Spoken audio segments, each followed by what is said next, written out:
Hey, we're live. Hey Are we live? guys. Yeah, Can you no, we're see it? live.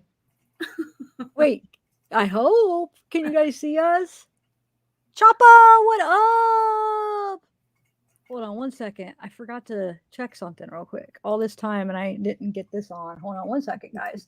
How's everybody doing? No, we got Shauna here in the house. Hi, Zap Crew. Hi. Thanks for coming on. Absolutely. See people Yay. we know. Eddie We got Eddie in the house. with your big joint. I love it. Wait, is Eddie still got the Yes, in his profile. Eddie?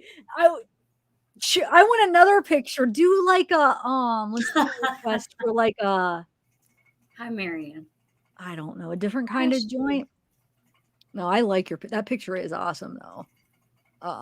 If you Ashley, have to have a joint in the picture, I what's guess that? that's the one to have. Yeah, yeah. Chopper, Alpha Fem, Xteen, E Tennessee here too. Let's see. I told you that background was awesome. Ashley. Wait, why would they say? Oh, it is Ohio. My nephew took this picture. This is near his house. It's in Ohio. Yeah. Hey Lisa, what's up? You just went shopping? Like shopping as in like at dispensaries or something? Or what do you mean? Gail. Ellie. Oh, Kelly Gail, what's up, girl? Twisted crime scene. Wendy with your cute dog with wait, did your dog have glasses on? How cute is that? Oh my god. My dog just eats glasses. I can't do that. Really? Oh yeah, he chews the earpieces off. He loves them. Rocky, my old dog, that was one of the first things he did when we left him by himself for the first time. He ate Randy's it was sunglasses, and we come home and he knew, like he punished himself, like with the guilty, like he used to freeze and put himself in corners. I was talking about it in the last live, and like it was guilt all over. We walk in and we knew he did something. We knew he did something. That's how Ralphie does. He just looking at us like, yeah. I'm so sorry, Mom. Like, no, that is the you don't know cutest. what I did, but I totally did it. How can you even be mad? It's like so hard. I mean, you can't even be mad. It's so freaking cute. That's what doggos are for, to make us buy new shoes and glasses. Yeah. Hey, cool gamer. Ellie, what's up? Tammy, what's up, bro? Hi, Holland.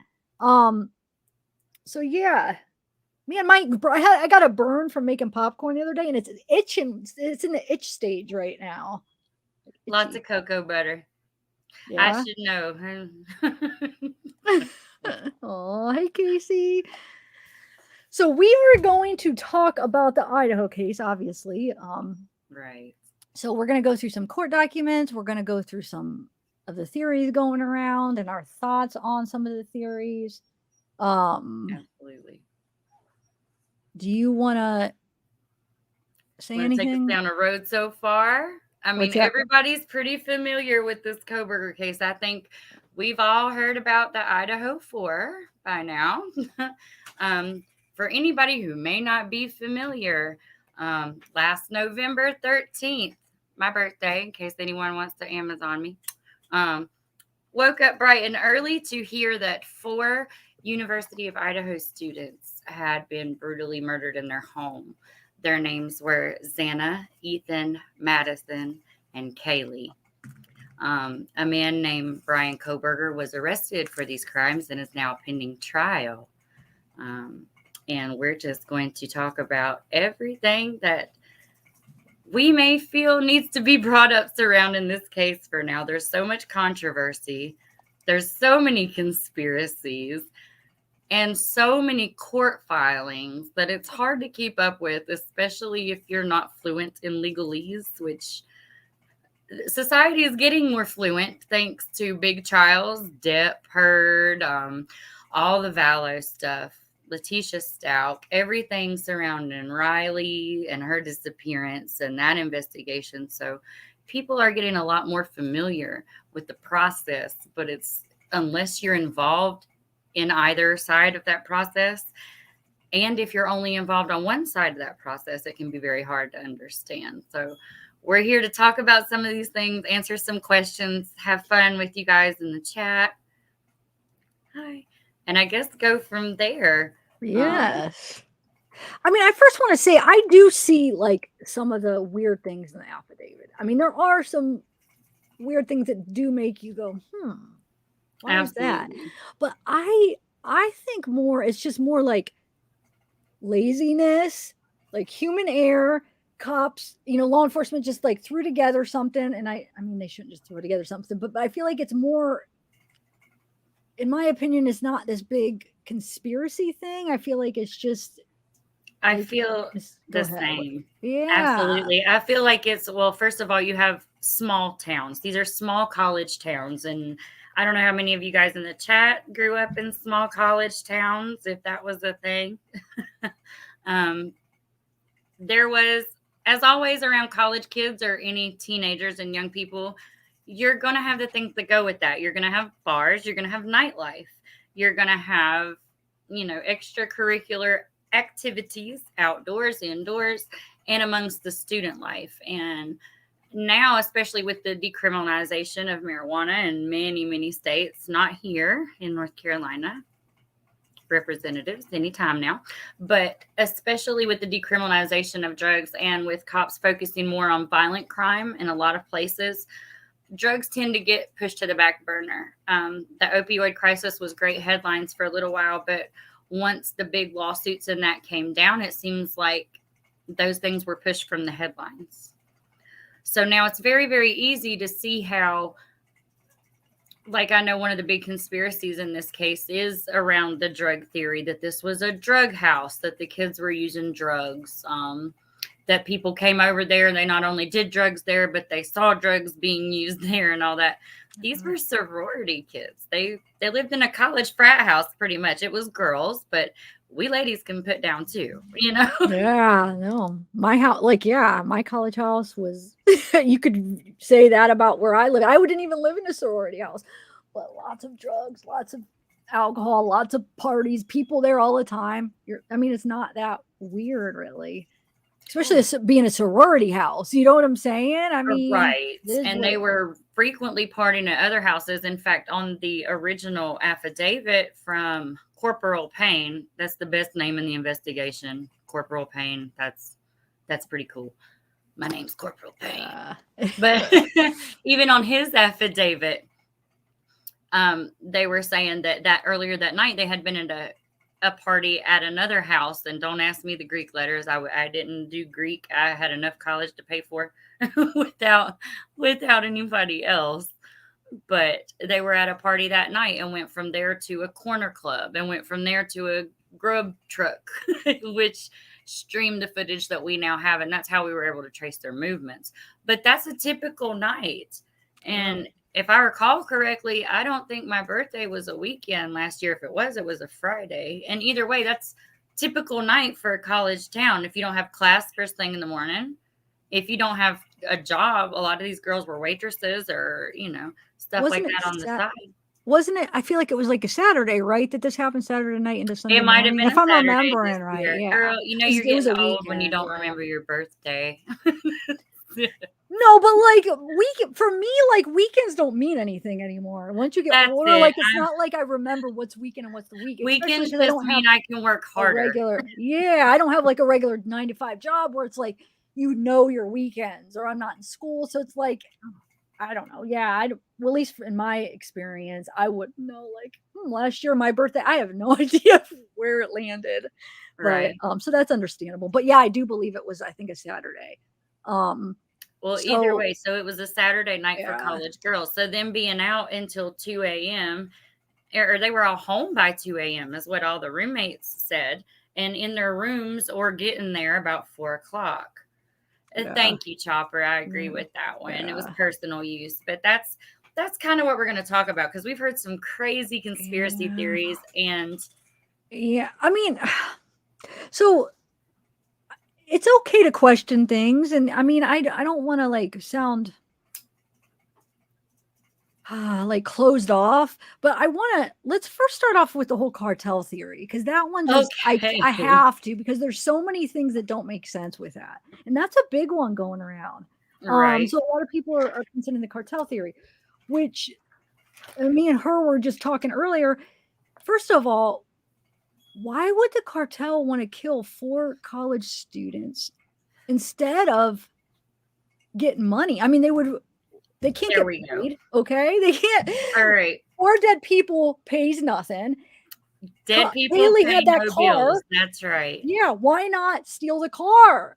Thank you. And Get Tony in something, but chat. kill 4 students and then have nothing? They have nothing. They want their money.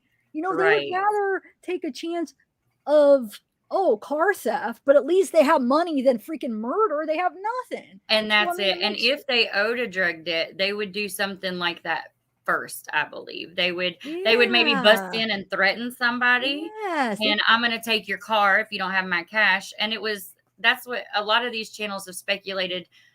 I quote, proof of the large amounts of drugs can be seen in that one of the roommates had a nice car, end quote. It was a used Land Rover. And I don't know about y'all, but I finance my vehicle. It's sweet. She's a pretty girl, but I pay payments on that. And with the used car, even on other things, even with other bills, you could afford a car payment, even on a waitress salary. And these kids, yeah. And I see in the chat the first thing, they kill people to send a message. Yeah, Okay, I wanted to point that out because that is people. But first thing, that's the first argument. What do you get out of that? Why not? They want to get paid. What is the message? There's no message. It's a college town where they're okay. Let's say they are associated with the college kids. They're getting new kids every 4 years. What is the point of sending a message to these people that are going to be graduating and never? I mean, they're going to leave and have their own life. They're going to recycle their customers if they are involved in these college kids. They're going to get new customers all the time. Why? Let's kill 4 people, possibly maybe go to jail or prison for doing that when what's the message? These kids are going to be gone in a year or so. You know what I'm saying? So who are you sending a message to?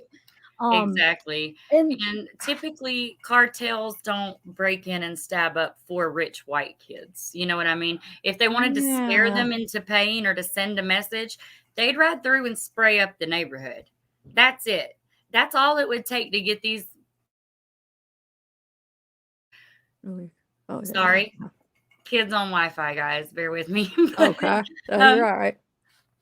You know, they would spray up the neighborhood and take a vehicle and get them to sell that before such an act, because all this does is draw unnecessary attention. And even within the cartels, people that do things that draw attention like that, they get enforced themselves. You know, this is not what we want. We're supposed to be unseen, the hand behind the movement.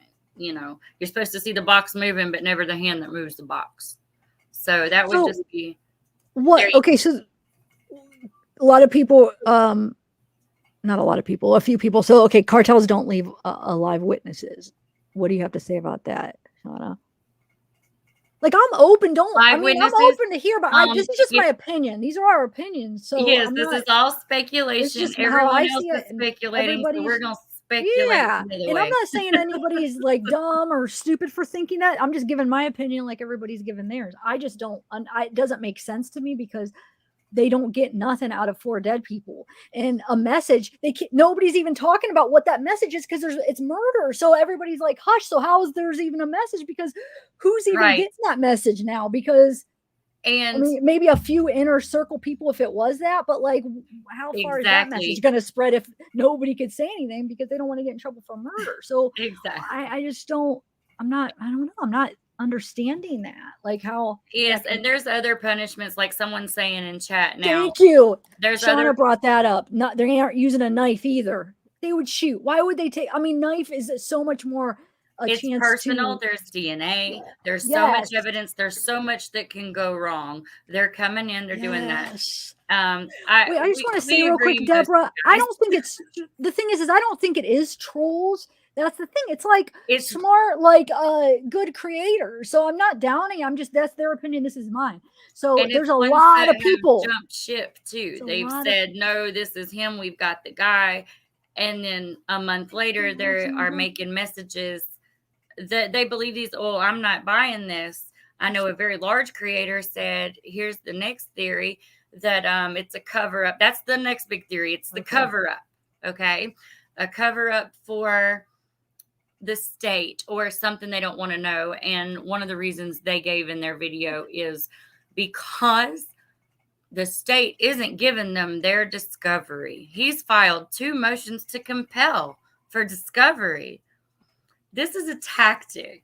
And that's what a lot of people who aren't familiar with the court system don't understand. This is a tactic by the defense. Now, back as far as the end of March, early April, there were reports coming out from about the lawyer stating to the press, the lawyer for Kohberger, saying that she had already received over 10,000 pieces of evidence to go through. Hence, now filing for time extensions and motions to enlarge time. And yes, I would definitely want to get into that and bring that up in actually detail. So yes, right. Just hold on one second. Let me thank some of these. Okay. Thank you, Casey, for joining. Casey1111, thank you so much. But no, that's an important thing, Shauna. We definitely need to talk about that. I just want to say one more thing about Casey. Oh no, and go ahead. What? One more thing about the cartel. Yeah, they were sending a message. They take the blame, especially the Sinaloa cartels, the MMA, La M, La Familia, the ones y'all see on Discovery TV and History and all those things. When they do something to send a message, they claim that message, whether it's spray paint on a billboard, MMM, or sex, money, murder, or all this other, any gang, any cartel is going to take credit for that some way, somehow. They want to send a message. It's us. We did it. Don't F us.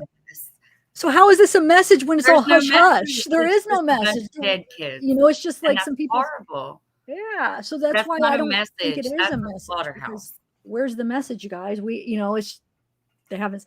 Everybody's just all quiet. Why wouldn't they make it known if that is the whole point of it? Like she said, then why wouldn't they take credit for it? Thank you, Alexandra. Thank you so much for joining. Casey and Alexandra, thank you. I agree with a lot of you guys. And I also, yes, that too, the kidnapping. What? That would even be more likely than the murder. Ransom would be more likely than any of it. Yeah, in my opinion. And I know this is just my opinion. And like a lot of people don't agree, and that is totally fine. But I'm just again, hi guys. I'm Shauna Lawnerd, Shauna P. Lawnerd here on YouTube, if you don't mind. I saw people asking. Hi. The cartel was only operating as a Democrat. Nice to meet you guys. As if hey, Southern Logic. Wait. Good to see you. How are you? Southern Logic. I agree. I mean, yes. Not a democratic republic, but at the end of the day, it's the boss to the boss to the boss. It works. It's an organized crime ring, and those things have levels. You know, Meek Mill said there's level to this. You know, and he wasn't lying. I couldn't see. They still have to answer to a boss. Even the people that are street runners have to answer to the block. Even the block has to answer to the one that rolls around. The one that rolls around has to answer to the one he gets the drop from. Okay. And the ones that get the drop have to answer to the ones who bring it across. It's all a business. Everybody's got a boss. This is Shauna. Do you have your, oh yeah, she has her name up. And when I put a comment up, it disappears. Sorry. Somebody asked who you were. I'm nobody. I'm a lowly paralegal from North Carolina, true crime fan. But to answer what Southern Logic said on a couple comments after that, so I could buy more that like a drug deal, but not like this big cartel thing. But let's say a drug deal gone bad or something, I guess. But I'm still trying to make that make sense. Like, for instance, it is weird. I admit it is so weird that these people are coming out that they said they heard about this before Dylan or whoever called 911. It is kind of weird. It makes you wonder why. What was that? What was it? Were they possibly trying to get drugs out of the house? Maybe. But if that's the case, I still don't think that the murder has anything to do with it. I would think it's more that, oh, shoot, they see what happened and they're like, shoot, we have drugs in the house, and they're scared because they know once cops come, they are going to lock down that as a crime scene. and they don't want to get in trouble. So they call their friends to get some of the drugs out. I don't think it's like these huge amount of drugs, if it's anything, but you're young, and any amount you're scared. You know what I'm saying? Any amount could be, like, a small amount could be a felon, like if it's some hard drug. So it could be something like that, but I still don't think it ties back to the murder. I mean, it could, but I think it could be just something like that, if it's even that. What do you think about that? About, like, the people knowing ahead of time? Do you think there's a possibility that it was for her to call somebody over to get drugs out of the house because she was kind of scared? Which I'm not saying is right. If that's what she did, if that's what right, she did, and that's what she did, maybe that's a time. But I mean, I don't know anybody that would take hours. I mean, honestly, they were all up until 4:00 in the morning. I don't know about you, but when you're saying, okay, if she knew at 4, yeah, that doesn't make sense. But let's say if she knew at 4, but I mean, if she woke up, yeah, they're saying, I think the original call came in at, what was the time? 11:58. 11:30. If they all were partying all night, so almost noon, if they were partying until sometime around 4 in the morning, I don't think it's too far past everybody getting up on a Sunday morning around noon, especially college kids that were out all night partying. I don't find that. And especially in a house where you have roommates, if there were doors closed, if they were anybody else. Yeah, that's the thing. I could see maybe that, like, that, because if there is a lot of people saying that they knew about it before, so I could see it being something like that, with her trying to get the drugs out. But then, like Shauna's saying, if she did know about it at 4, but maybe she just, like, I don't know, yeah, she did see him, but maybe she did somehow just think, okay, whatever, goes to bed and wakes up in the morning and then goes and checks it out and is like, oh shoot, we need to get some of these drugs out of the house. I could buy that, I guess. What other reason would it be that the people knew about it ahead of time and they waited a couple, like, how many hours to call? Well, were you going into that, Shauna? Why you think that? Any other reason that could be? The only other reason I don't know that if they knew about it, and I could think maybe they tried to get somebody to the door and they wouldn't answer, just in a roommate situation. Yeah. You knock at the door a few times. Hey guys, are y'all up? Can I get a cigarette? Whatever, and they don't answer the door. You go back downstairs, wait a little while and go back up. And then you're like, wait a minute, everybody's been out for a while. We got something to do at lunchtime, and they go back up and find it. I just don't find it very plausible.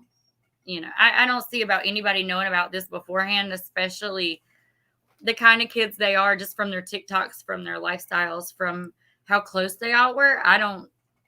I just don't see it as being premeditated within the house. No, I don't either. But I mean, that's why I'm trying to think of other reasons why that they waited so long. Ooh, I'm way behind him. That's what I don't understand. That's one of the huge things that's just driving me crazy, because it's like, what are some of these reasons? And that's the only thing I could think of. Like, why wait all that time? Even if like, the only thing, if she did see the guy and she didn't know who he was, and she heard, like she said, crying, and then the guy, oh, I'm going to help you. I know one of them was fighting with the boyfriend. I'm not very familiar with whose boyfriend was whose, but one had. Sorry, guys. Sorry, guys. One had broke up with the boyfriend at some point. Maybe she thought it's the new man or something, and he was leaving. That's the only other thing I could think of. Like, maybe, I don't know how close they were. There were other rumors of people in the house, infighting, like females not getting along. So maybe it was just, well, I don't care what that is doing up there. I'm going to do me, that kind of thing. But I'm talking about for in the morning. Okay, so that's one thing at night. But then what about people saying they heard about it like around 9:00 that morning? So let's say she woke up and then. I don't see any evidence of that anywhere. But I hear the theories, but I can't think of any plausible reason. I can't. Okay. I just don't. I hope the cops looked into that, getting people's phones that claimed that they were in a chat and saw it, to see if that was really going on, because I would want to know, what is going on? Who started this? Well, just the fact that they put up a page talking about these are the things that are not true, that have been cleared, knows that they know the scope of the rumor mill of the conspiracy. And especially being in a small town, everybody knows about everything that happened at 11:00 by noon. anybody that's ever been to a small town knows that everybody knows your business. So yeah, but they didn't put that part on there, right? That's no, I didn't see that. And I never saw anything from any mainstream source saying that they knew about it earlier. That's only been, again, on the YouTube. It's been people though that supposedly have like either a kid, like a daughter, or that one. There was a guy like that was from the fraternity. I mean, there's been I think 3 or 4 people. So are they all lying then? I don't know. That's why I think there might be something to that part, at least. There may be something to it, but then we also have to think this was a 3-story house, I believe, because you said I know there's a first floor, second floor, third floor in the affidavit, and then supposedly there's also a basement apartment. Or is that 3 floors counting the basement? 3 floors. Yeah, I'm pretty sure. No, it's the first, second, and third floor. Yeah, 3 floors. Okay, so 3 floors counting the basement. Yeah, I'm pretty sure. It's 3 floors. Yeah. Yeah. Like I said, I don't know a lot about Idaho. I know down here they don't do a lot of that in low-lying areas. I mean, if I'm wrong, I always heard 3 floors. Hey, Eve. That's what I heard was 3 floors. So I didn't know if maybe there was another, because it seemed on that affidavit it was confusing about where the bedrooms were. Yeah. It was. No, well, this whole time they were saying that. Logic. I see you now. Thank you.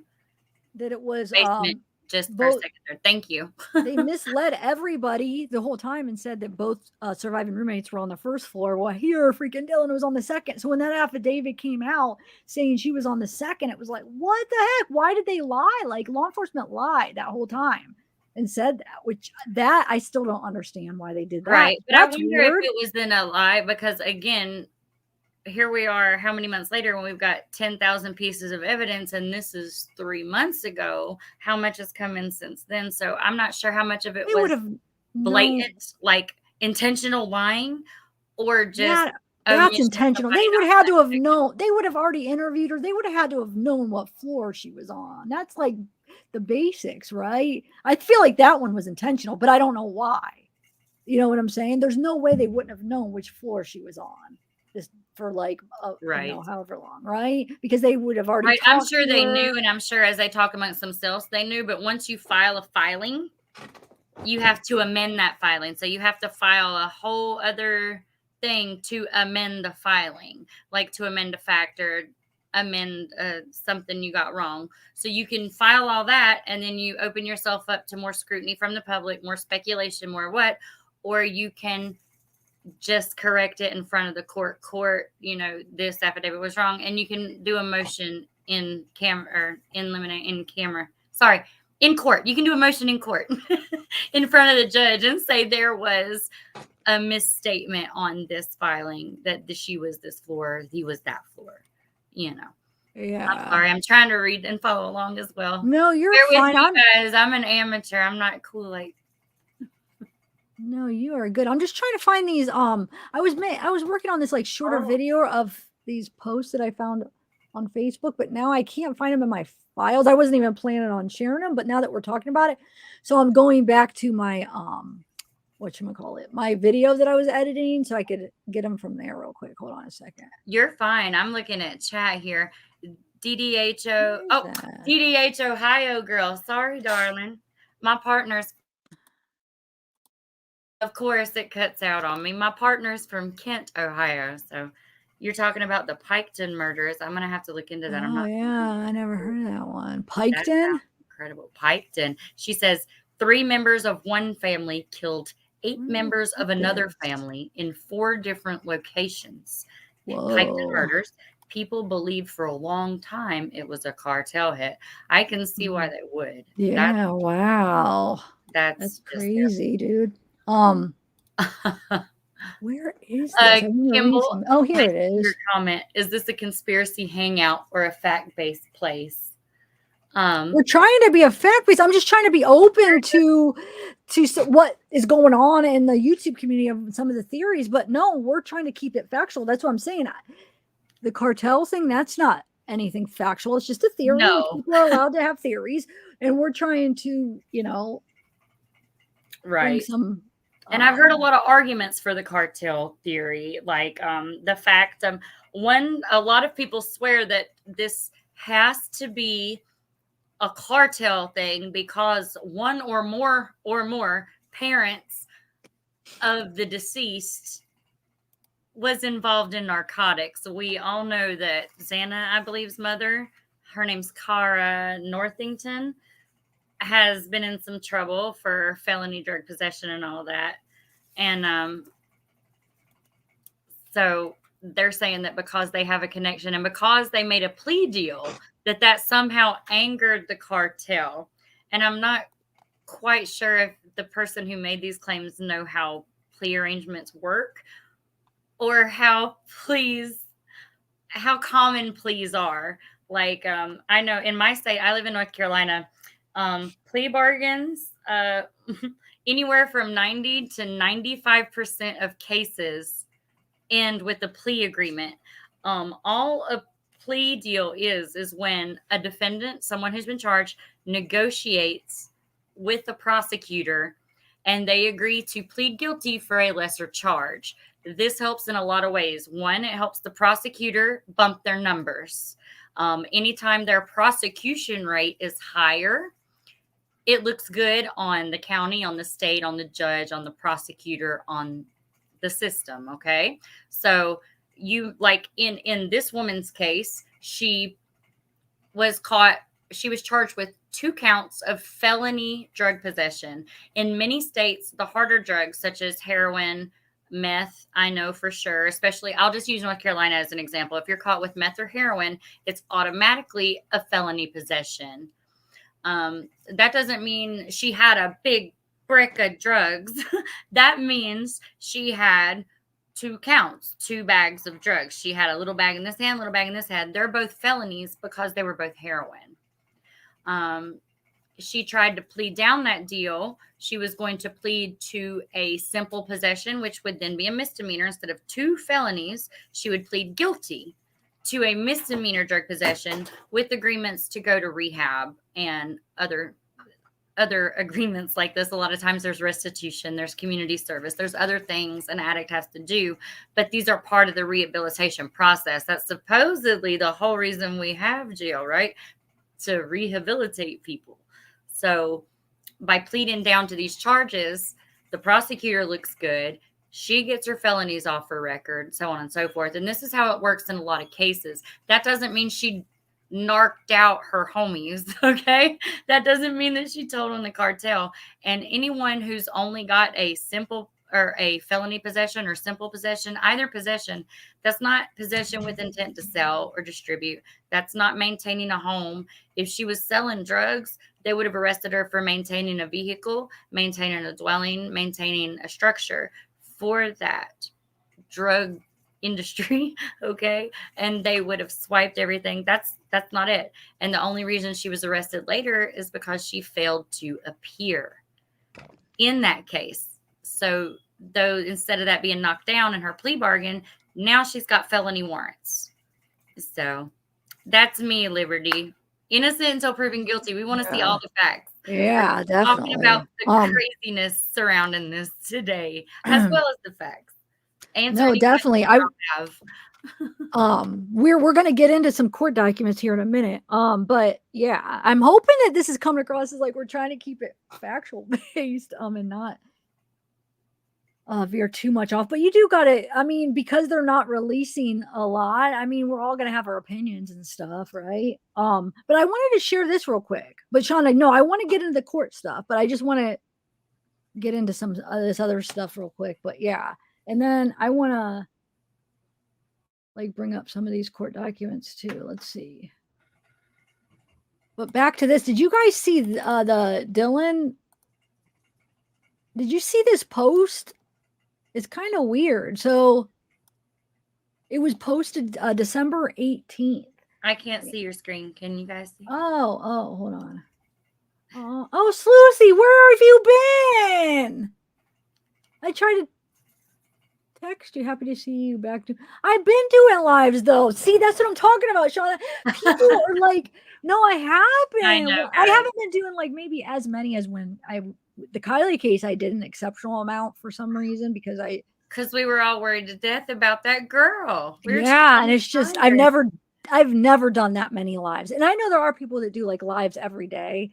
I've never been one to do that, but I've still been doing lives. I've been wondering where you have been. How are you? Mamma mia. Mamma mia. She's here. Okay. I seen her. What's that? I was just saying she was here. I seen her.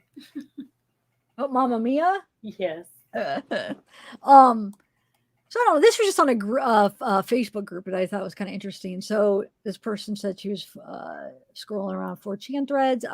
Okay, so it's from September 18th. So this would have been before Brian was arrested and definitely before the affidavit then. It says, I may have some far unheard news. While at my wife's work Christmas party last week, my wife was talking to a coworker's wife who is roughly the same age as these girls and from Moscow. We are from and live in Spokane, but lots of her coworkers are from the Moscow area. Anyway, this coworker's wife brings up that she knows the victims and survivors, and that the rumors circulate in the friend group is that one of the girls went upstairs that night and made eye contact with a stranger on the second floor. Dude was just standing there motionless, staring back at her, creeped her out so much that she just turned and went back to her room and locked the door. Not sure why she would keep this from police, or if she didn't, why they would keep this for info from the public, as they would have a description. Unfortunately, my wife relayed this to me on the ride home, or I would have been able to pry for more info. So this, you got to remember, this is before the affidavit. So right, that was nobody knew anything. So yes, you know how things get when they get passed. There's details that might change. So maybe like she wasn't staring directly. I mean, who knows what could have got like more exaggerated, but like the fact that Sure. It's just crazy. Wow. Well, she said that she saw him and she froze. So who knows? Again, it's speculation, and it's secondhand info from, my wife's friend heard. So yeah. Sorry, I think my readers off. Oh, nope, not yet. No, Go ahead. All right. And then these are kind of interesting. And then after this, Shauna, we'll go to the we'll bring up the court documents about the no worries. The whatever. As long as y'all don't care if I smoke. You don't care if you smoke, you said? So okay, so it says I added my comments in another thread. I'll repeat them. Before I do this, this is secondhand information from my friend who was on campus. This is what she was told. Bethany heard the thud and sent a text to Dylan. Dylan got up to go to Xana's room. That's when she saw the man in black walking out. Dylan went back into her room and waited to see if the guy came back. She went to Xana's room. Bedroom door was closed. Bathroom door was open and light was on. She didn't hear anything in Xana's room, so she assumed Xana was asleep. She didn't know Ethan was there. Next morning, she went back to Xana's room. This time, she knocked. She didn't get an answer. Because of the thud the night before, she was concerned that Xana might have fallen and hit her head.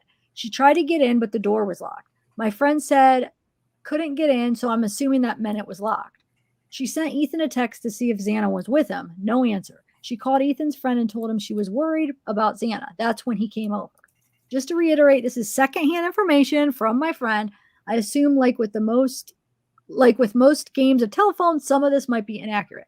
The general gist that I got, that Dylan definitely went to check on Xana after she heard a thud, and there were no telltale signs of the murder that she noticed before bodies were found. Right.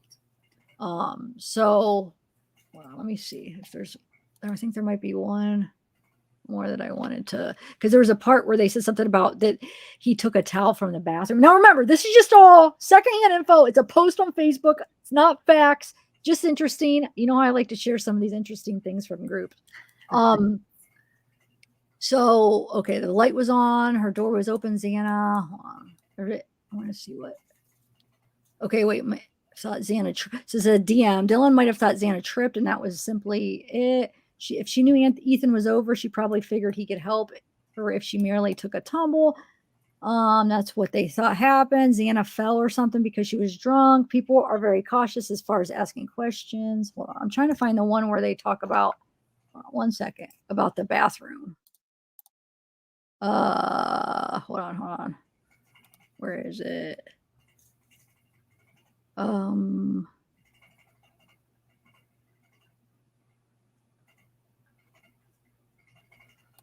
Sorry, I just saw a comment in chat. I'm going to There it respond is. to you.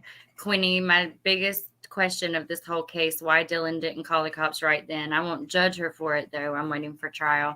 And that's kind of what we're saying, too. We really need to see there's this with the files being sealed in this case, everything being sealed, it's open to rampant speculation. And the defense is using that as well, saying, you know, oh, we don't want the media to speculate on this and this and this, but they're agreeing with the gag orders further in the trial. So you kind of can't have it both ways. But I agree with the gag order. I believe protect the case, get the guy that did it. If this is the guy that did it, prove it beyond a reasonable doubt. So Yes. the next one. So Dylan was not cleaning the house, according to friends who were there after the police arrived. This is secondhand info, but Bethany heard the thud, texted Dylan. Dylan went to check on Xana. That's when she saw the man in black. She went back to her room, and when she was sure she didn't hear anyone else, she went to Xana's room. The bathroom door was open, and the light was on. They believe he took a towel from the bathroom and wiped his shoes and the knife and wrapped the knife in the towel. So I don't know. I just thought it was kind of interesting. I mean, I don't know. What do you guys think of that? Just, let's see. Maybe he wanted something. They call the police. Now, sorry, I'm reading chat. I'm so sorry. What about the night of the grub truck? Kaylee and Maddie and Hoodie Boy walking, camera catches. What do you say to Adam? Told Adam everything. Hoodie Boy says, snitching, they'll get you for that. I think that all the people in the grub truck video were exonerated per the order. I'm sorry, per the statement from MPD, that's Moscow Police Department. The grub truck guys and the hoodie guys and all the ones they gave him Hoodie Man and. But are they talking about the Adam? There's a lot of people that are going back to the Adam guy, which is Jack's roommate, which wasn't in the grub truck video. They were just talking about Adam in it. Remember, she's like, "Oh, what did you tell Adam?" She was trying to ask because Adam was at the bar, I guess. But the guy that was there was what's his name? Oh my god, I forget now. Jack, the one, the neighbor that was walking with him. That's the one I think they said they cleared. But like I said, all the ones they called names Hoodie Boy and Grub that was Guy Hoodie, and all that. They were all cleared later on. And I'm sure, again, this being a small town, a small college town, relatively small, limited force. I mean, I know it didn't get done as fast as anybody would have liked, but it's still getting done. And it's not like these were the only agencies involved. It was, the Moscow PD, which is Moscow PD. And then you have the Idaho State Police, ISP, and then almost immediately, you had the FBI adding support to this investigation as well because of the nature of the case and the brutality.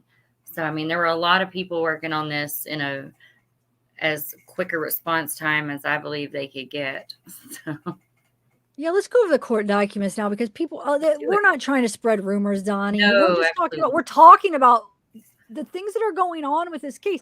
And sometimes I read Facebook posts because they're interesting. That's what I said. You don't have to, this might not be true. They're just interesting, just to ponder, again, never know, maybe a lot of what people are misunderstanding is exactly about these court documents. Like we talked earlier, there was we won't say names, but a very big true crime YouTuber that was saying that because Kohberger wasn't getting his discovery, he's had to file 2 motions to compel discovery in this case.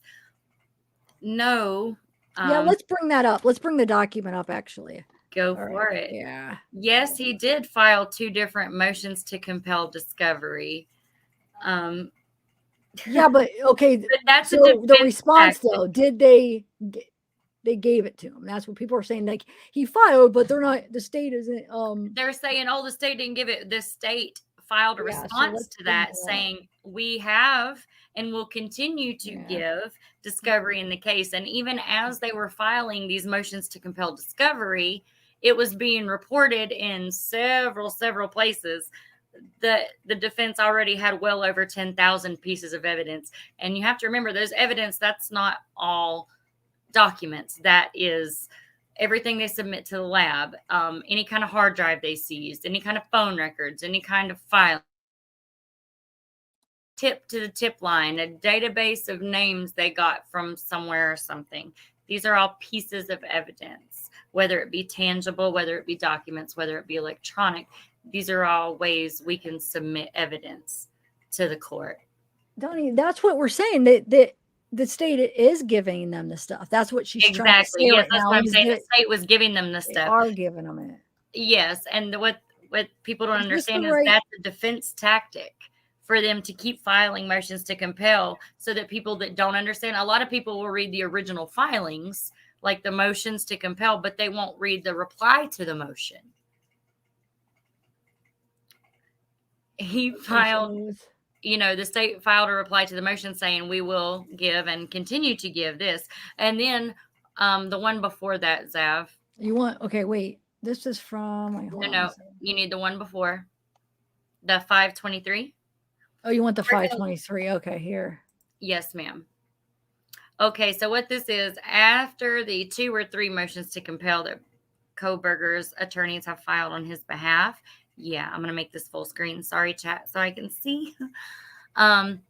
It says, this is to the defendant, take notice that the undersigned, pursuant to Rule 16 of the Idaho Criminal Rules, request discovery and inspection of the following information, evidence, and materials. 1, all books, papers, documents, photographs, tangible objects, or copies or portions thereof, which are within the possession, custody, or control of the defendant, and which the defendant intends to introduce in evidence at the trial. Point 2, all results or reports of physical or mental exams and of scientific tests or experiments made in connection with this case or copies thereof within the possession or control of the defendant, and which the defendant intends to introduce in evidence at trial, or which were prepared by a witness whom the defendant intends to call at trial when the results or reports relate to testimony of the witness. 3, a list of the names and addresses of all witnesses the defendant intends to call at trial. And 4, all written summaries or reports of any testimony that the defense intends to introduce pursuant to Rules 702, 703, or 705 of the Idaho Rules of Evidence at Trial or Hearing. The summaries provided must describe the witness's opinions, the facts and data for those opinions, and the witness's qualifications. Disclosure of expert opinions regarding mental health shall also comply with the requirements of Idaho Code, Section 18-207. This shall be a continuing request pursuant to the Idaho Criminal Rule 16J. The last part is the most important. If you'll scroll down just a bit, Zav. The undersigned further request permission to copy and inspect the said information, evidence, and materials at the prosecutor's office. There's the address for that, within 14 days of service. So within 14 days of 523, they need to know everything they're submitting. But the most important thing is underneath. Further, the state hereby demands of the defendant notice of defense of alibi pursuant to Idaho Code 19-519 and Idaho Criminal Rule 12.1. Idaho Criminal Rule 12.1 means the Idaho Criminal Rules of Evidence, meaning you need to comply. You have asked us for discovery that we've been giving you, and now we're telling you, you have to comply with letting us know what you intend to submit as evidence. But this at the end is the most important thing. It's asking them for notice of defense of alibi. And the thing is, he must file a notice of defense of alibi. Even if he's not ready to state that alibi, he must give a notice to the prosecution, to the state, saying, yes, I have an alibi. I am going to file it, and it will exonerate me. He has not yet done this in this case. True, Joe, not all is evidence. It is discovery. However, the defendant needs to submit anything he intends to submit to the court for evidence in this case so that the prosecution has ample time. This man has he has refused to waive his right to a speedy trial, as is all of our rights. So I'm sorry, I was lost in the chat. This man has failed to waive his right to a speedy trial, meaning that the state has to get all of their evidence together right now and be ready for trial. I believe the tentative date is October 4th, something to that effect, Zav. What? Sorry, I'm typing a message. All right. October 4th. Yeah, I think it's going to be 4th. pushed back. I feel like it's probably going to end up being pushed back, but yeah, it's in October. Well, see, Bushi just made a comment. Everything sent out has been tested and given to the state, but the state won't turn it over. No, ma'am. The state, by law, has to give the evidence that they're going to submit at trial to the defendant as discovery if it could help his case in any way, any exculpatory evidence. Okay? The federal rules of evidence, again, when we turn over evidence, and I'll just read this. To the state, but state won't turn They it have. over. So, are you sure? Did I bring up the right document? Because Lucy said she thinks that we went over the wrong one. Are you sure that's the right one that you wanted to read? Right? Well, this is the one where the state filed back. Kohberger then filed after this. Because hold on, before that document, Kohberger had filed 2 motions to compel the state to give him evidence. We need the evidence. We need that. No problem, Sleuthy. We got it. He had already filed 2 motions to compel the state to share discovery. And the state filed replies to that saying, we have and will continue to give you discovery as we get it, as we have done and will continue to do, meaning they have. But a lot of people will never read that. A lot of people will never read the replies. They read the original filing. They don't read the replies to those filings. So then the state filed this and they're demanding his alibi, which he has to file in a timely manner. If he doesn't, then the state gets to refute his alibi. And by refuting that alibi, by him not submitting it at all, he may lose the right to do that alibi in trial. He can rebut the state's evidence, but he may not have the chance to put his alibi forth as his defense, his sole defense. I don't. Sorry, guys. I might be a lot of legalese, but Tammy, your question. Yeah, I'm trying to understand because Lucy's disagreeing, so I'm trying to understand what's what because I'm not good with court documents. And I didn't read all of them. So, did they deny any of the stuff? Are you sure?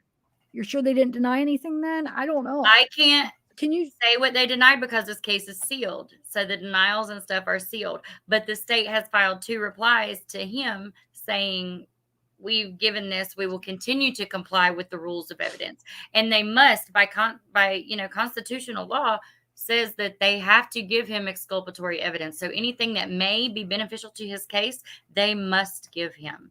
If there's anything that comes out in trial or even comes out later that says that they held exculpatory evidence, then that'll be a problem. Part of the way we prevent this is with evidentiary hearings. Similar to a preliminary hearing where we hear this and this and this is why we think he did it, more likely than not. An evidentiary hearing is exactly what it sounds like, a hearing on the evidence. It's where you go before a judge and you say, we have this and this and this. And of course, it's not in front of a jury because that would bias a jury. So, and of course, they haven't picked the jury yet. These are all pre-trial deliberations. So before you get to trial, you have evidentiary hearings where they decide, is this evidence relevant? Is this evidence good evidence? This is where we hear from the fruit of the poisonous tree. Was this evidence gathered correctly? Was there a chain of custody, a documented chain of custody? There's 2 motions, Sleuthy. Motions to compel. There's 2 in the states that have given. Defense requested a hearing and argued to force comply. We're getting to that. Defense requested a hearing. But then when state filed this last one that we just read aloud, where they're forcing the alibi, if you'll pull up the next one, Zav, is Kohberger's response to this. Even though he's asked the state, it's all evidence that he may bring at trial, all that they're going to bring at trial. But they don't have to give them everything they got. It's exculpatory evidence, and the evidence they intend to argue at trial, which again has to go before the judge. You mean this one, right? The one I had up before? There you go. This is the one Brian Kohberger filed after the state said, we want the alibi and all your discovery too, because we've been doing our thing. The state says, or I'm sorry, Kohberger, through his lawyers, say, hey, here we come, Brian Kohberger with his attorney. If you want me to read it, I will, but I think we can all read on the stream. He says, as far as the number one, then he answers each claim, what they're asking in the discovery for them to compel each point. They're going to go down and answer each point. So the first one, they ask for all books, papers, documents, photographs, tangible objects are anything you can touch, feel, lab things, any evidence gathered from the scene, the knife sheath, shoes they may have gathered, a photo of the footprints, anything like that. Tangible objects, things you can touch, smell, taste, okay?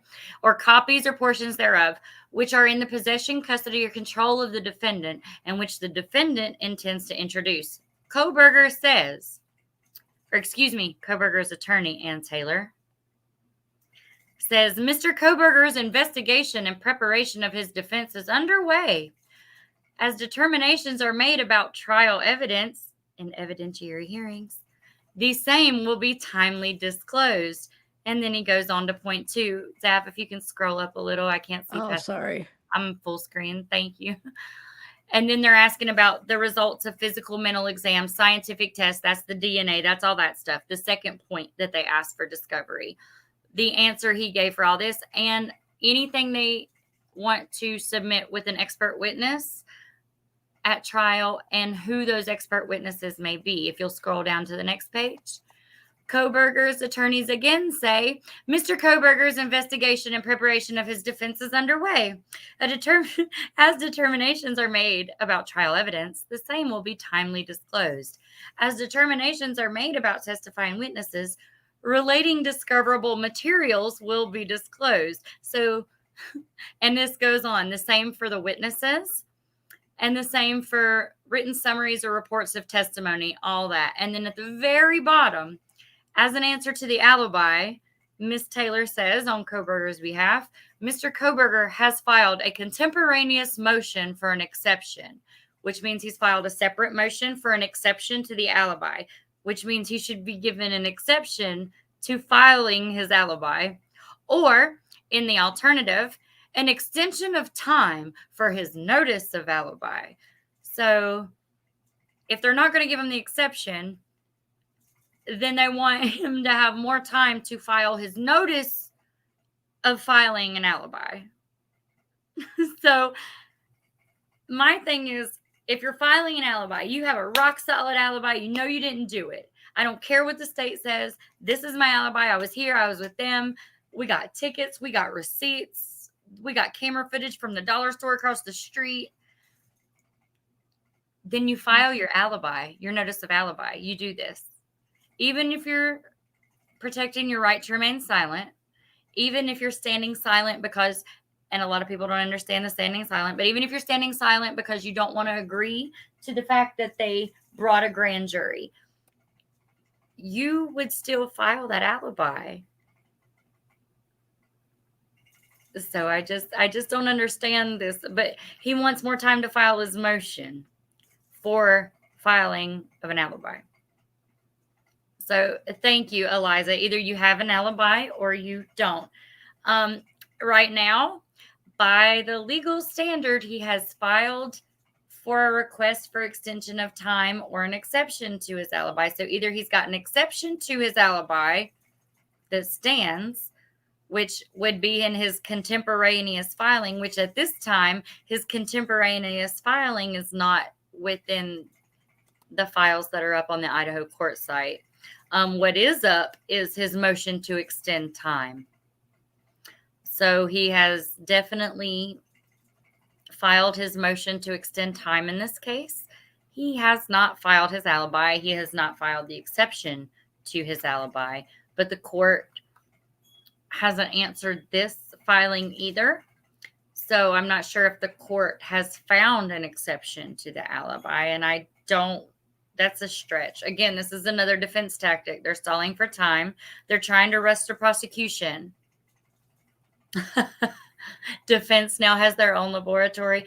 Kjo, typically they will send lab results to another lab just for a second opinion, all that. Exactly. 10 to 14 before trial. Yes, exactly. And this one, the state asked him to file within 4.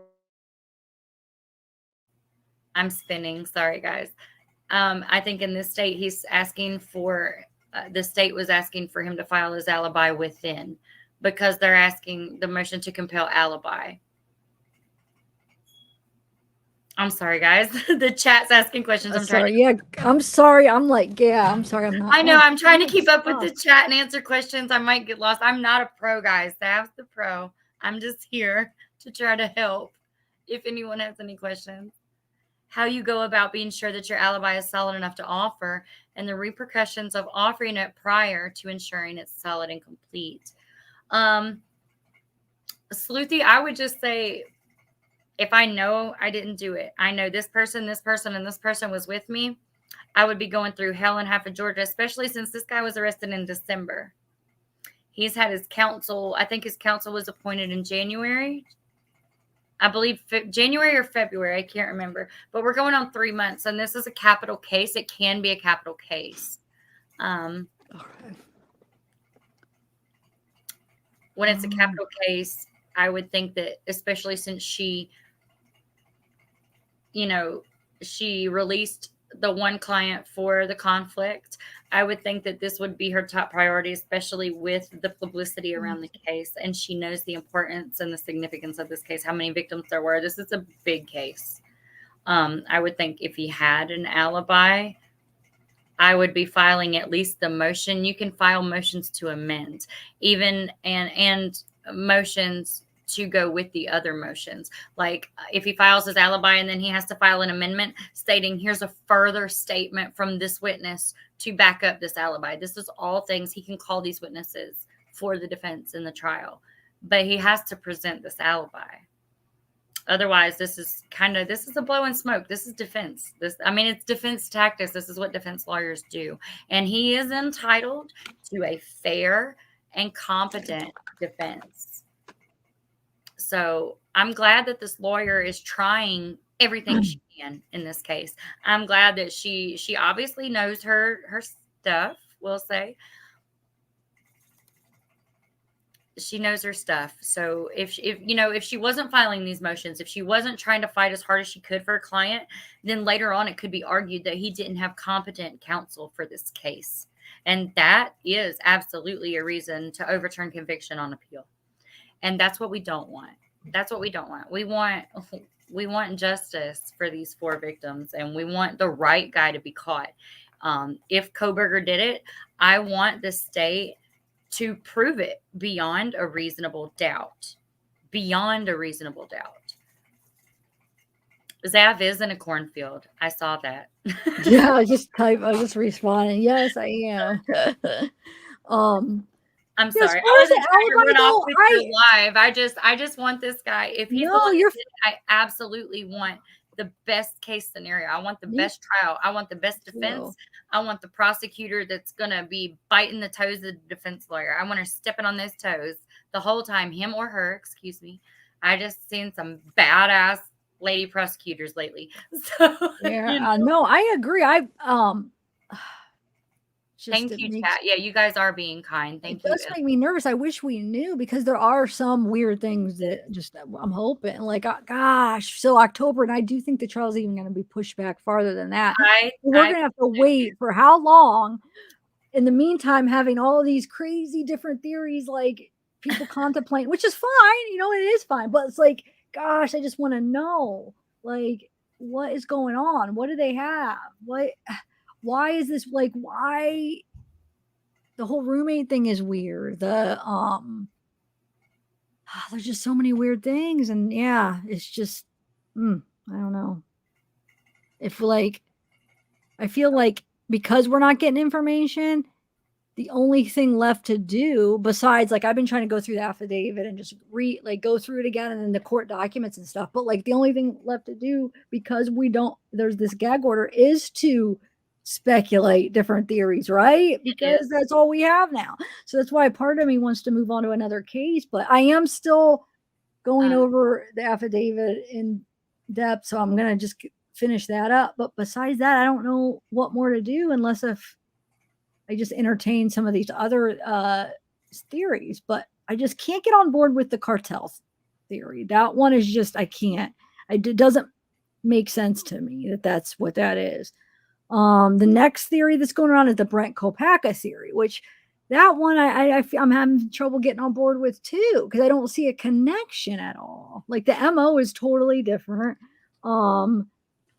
I don't know. I'm not understanding the connection with that. Yeah, there's a chance that, they lived in the same town. Yeah, I guess they could have known each other. I know he brought it up on the stop, but does that, I don't know. That's also deflection to me. Anything. Yes, me too. I think he was nervous because he was pulled over. I think he just, that's what they were talking about. So he wanted to actually anything else. Yeah, the Idaho murders. If you're the guy that's literally fleeing the state. And so, like, law enforcement, hey, let's bring this up. They're probably aware of it. And me and my dad were just talking about it. I think it was more like he was nervous, and that's what he brought up. But I mean, can somebody, Lucy, you're probably deep in this case. What is the connection between Brent and him? Is there a farther connection besides they have the same initials and from the same town? They're from the same town. Some people are speculating that this was a security guard friend. Oh, okay. I mean, but I don't see any solid evidence of that. I haven't seen anything saying, yes, this is the guy that was here doing this with him. It's all speculation. I just had a question in the chat. Jamie, no, I am not a lawyer. Thank goodness. I do work for them sometimes. I am what we call a paralegal, a legal assistant, legal secretary in some backwoods places, one of those things. I'm the person that types up your thing when you go to court. A nurse is to a doctor as a paralegal is to a lawyer. You go to the doctor's office, the nurse comes in, takes the blood pressure, gives you the shot, writes down all the stuff, takes the notes, and the doctor comes in and looks at you and goes, signs off and files it with the insurance. Same thing with the lawyer. The paralegal does all this stuff. They talk to you, they interview you. The lawyer signs your contract that agrees how much you're going to pay that lawyer. And then the paralegal does all your paperwork and gets it filed for you to court. And then the lawyer signs it all. And then we file it. And then you go to court and pay the lawyer. Same deal. Same deal. Paralegal is to lawyer as nurses are to doctors. Oh, Eve, we try to know a lot. The problem with that is I'm a research junkie. So I love jumping down rabbit holes. And court documents are kind of my jam. So when they have asked me to come on and maybe answer some questions, I would love to answer questions I can. I am not above saying I don't know. I am not above saying I Google too. Google Scholar is a great tool for those of you who don't know. If you want to look up case law and everything, it's for free.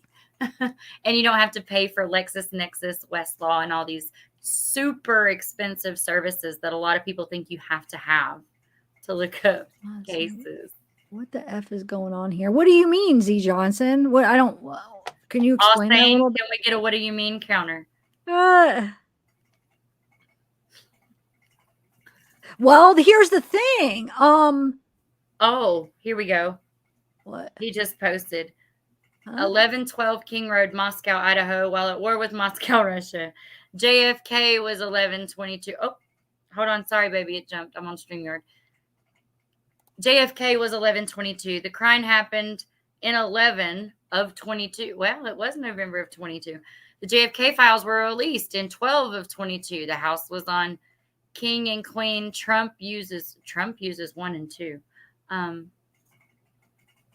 not sure what any of this has to do with Trump. I agree that some of those coincidences are pretty crazy. No, but I don't think that numerology has a lot to do with the legal aspect of what we're looking at here today. But I have seen those too. I have seen those two. People are saying that it's 1122 King Road and somehow that ties in with the JFK conspiracy. I've actually seen that on another channel. All saying you came in right on time. We only had one so far. I'm sorry, Megan. Are you confused? I'm confused. Yeah, I am like, oh wow. Okay, hold on. Let me write something down Trump, because it's something I want to Kennedy, write. 11/22/63 revenge. I'm sorry, Mr. K. Johnson. I'm not sure. I'm not real big into the Q verse or any of that. I do believe some more stuff happened with JFK. We'll never know, but that's true of a lot of government programs. So I'm not sure what this has to do with today. Thank you. Law enforcement always considers parents' drug history. Does not have to do with cartel. What they have plenty want to say gangsters, bishops, so they say pawns. Exactly. Brent Kopaka seems no coincidence either. It seems no coincidence or seems a coincidence, Eliza?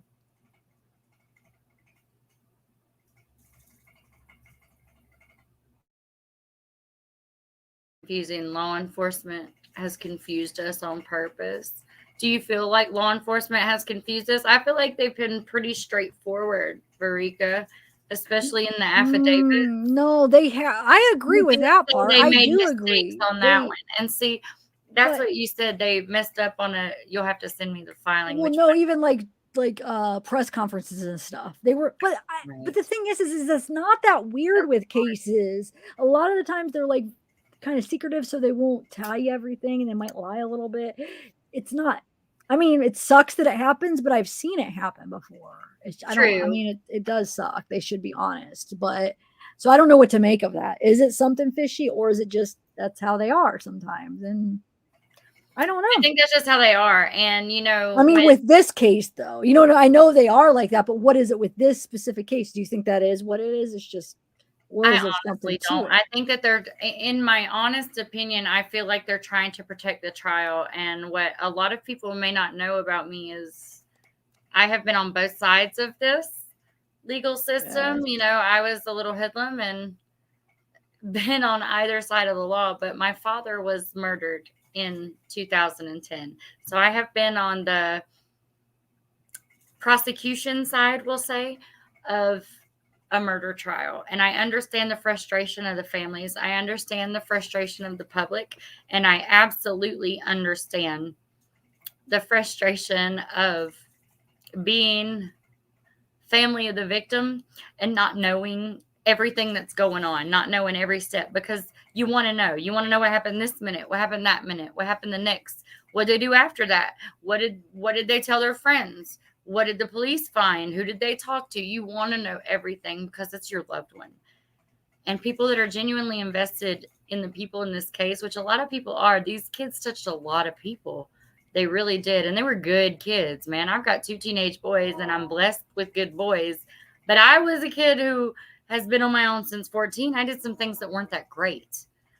I wasn't always a good kid. But I've seen firsthand how they have to protect that case, especially in small towns, especially when the media wants to know. And I've seen how that makes it hard on the families. And that's what a lot of this gag order conflict is coming from, because the families feel like they can't speak on their kids. And that's not the case. The families can absolutely speak on their daughters and sons, and they can speak on their loved ones and the people that they were. What they can't do is disclose facts of the case and the investigation, including investigation techniques. And I know I think Xana's family, is it Xana Kaylee's family, Goncalves, I'm sorry, guys. The Goncalves family is filed suits against the city and the prosecution side and all that, because they're not happy with the way this investigation went, and they want to speak out on that. But what the danger of that is that it can disclose facts of the investigation that may be detrimental to the trial. And I would think, as family of a victim, you would want first and foremost the one who hurt your loved one to be held responsible, whether that's Kohberger, whether that's someone else. I would want them to be held responsible, and I would want the state to build the strongest case available with the information available, rather than internet sleuths like us running with these crazy conspiracy theories. You know, I just think that that's important. Yes, Angie, your comment here. I'm sorry, guys. Some people act like complete fools in some of these cases, meaning the public and social media. Yes. What to Google for more info on laws for free? Google Scholar is about case law, as in Supreme Court opinions or cases. Like, you want to know, we'll just say, oh, hell, if you want to know Idaho versus Brian Kohberger, you would be able to look up all the case law relevant to that case. It's Google Scholar and it's free. And so yeah, check it out. What, Boo? Where are you getting that from? No, people are saying that somebody was killed an hour before. Sorry. I never even heard that. Is that I'm another? glasses, guys. I'm leaning way too close. Ethan and Anna were killed an hour before. Kaylee and Maddie wouldn't. Why people are saying that? What? Oh, I never heard that. That is news to me. But yeah, I haven't heard that one either. But the medical examiner, I mean, I don't know that they would be able to tell unless, again, me and Zav have talked about this before, unless there was the proverbial broken watch. Sorry, guys. If there was the broken watch with the hand showing 1:02 a.m., you know, because the gunshot did it, I don't know that they would be able to tell that much of a difference. They would be able to tell they were killed around the same time. I don't think the Emmy would be able to. They can't determine exact time of death except in very specific cases. But why? I mean, what I'm just curious is I never heard that people even thought that was. I haven't. Well, but this is a good point. If Xana and Ethan were first, then their blood should be upstairs, and if it's the other way around, Maddie's and Kaylee's blood should be on the second floor. If that makes sense. It makes perfect sense. That makes sense. I see what you're saying. So I wonder if they tested B or B to A. Yes. Hopefully they tested that and looked into that just so they could kind of have a narrative of how it all went down for the jury, like who killed, who he killed or who they killed. Or I'm so open to the fact that maybe there is an accomplice. I mean, maybe there was somebody else with them. I mean, you never know, but I could see that.